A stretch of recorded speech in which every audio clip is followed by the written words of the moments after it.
Welcome back to the channel. This is an exciting new knife from Civivi. This is the Civivi Hypersonic. Today we're going to talk about how it looks, how it feels, and how well it works. Looks on this knife are pretty special because of this cool micarta inlay. Some of the best work I've seen on inlay at any price. The blade has a nice stylized fuller with that angular back. Lots of class for what I would actually consider more of a work knife. But that inlay work is definitely a standout, so nice job there on that from Civivi. The feel of this knife is hefty in a good way. This is a sturdy feeling knife. It's full steel sides. It's a bit too heavy for like a light dress slack kind of wear, so that kind of puts this more in the work knife category, but it's definitely sturdy enough for that. It works in all hand sizes. I had people with large hands, really small hands, all grab this. They all felt that it was a very comfortable knife. So well done on the ergonomics there, except for there's one thing which we'll talk about here in a second. The flipper action on this is stellar. This is probably the best flipper action I've seen under 150 bucks on any knife. Better than just about any at any price. There's lots of nice jimping on the flipper. It's not too aggressive. It's just big enough, and it's right there at the edge where you can easily get a finger on it. It's almost impossible to get this to fail. Like, even if I'm trying to get it to fail, it still comes out and it's still locked up. So very, very well done flipper action. The one problem with how this feels is this big bump here on the handle. I did notice that in my extended cut testing. It did dig in, it did bother me, so I don't like that. Otherwise, not really anything to complain about though. I love seeing the machined pocket clip on a knife at this price point. That is not something you would typically see until you get a lot more expensive, so well done there. Let's talk about how it works. So edge retention on this knife wasn't as good as I expected it to be. It did 275 cuts in my edge retention test, 275 cuts through the dowel. That's less than 14C28N typically does on a Civivi. I think that this is a work knife, and they probably gave this a bit softer of a heat treat so that it wouldn't chip or anything, because they expect it to be used a little bit harder, given that it's a large, heavy knife.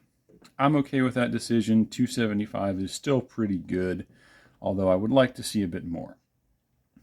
There's a lot of flat surface on the blade, and that choil at the bottom is shallow enough that this cuts rope very well.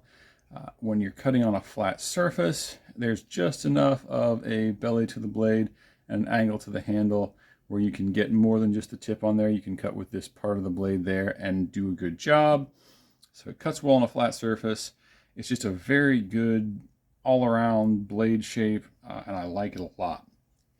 Sturdy build on this thing, right? Full steel side plates, decent thickness on the blade, plenty of depth this way for the blade, so you're not looking at any issues on durability there that I can see from the outside. I'm going to do a quick size and weight on this, and then we'll disassemble it, and we'll talk about the construction and how it does there. There it is next to a Griptilian. You can see it's quite a bit larger.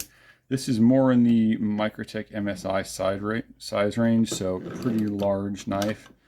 There it is next to a Hogue Deca. Here it is next to a Benchmade 940. It's got a custom blade on it, so a little different. Nice large knife.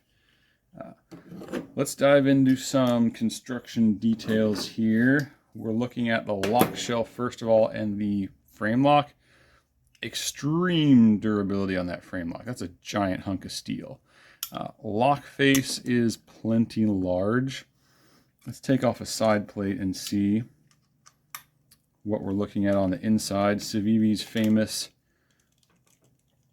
captured bolt there that doesn't spin on you is nice to take apart. We're going to take off all the bolts on this side and see how it does. See if we can pop off just one side and look at the internals a bit there.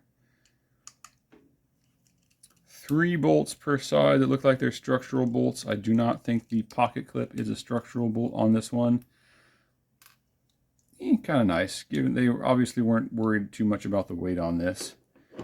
There's your bearings. You can see the large stop pin that travels with the blade.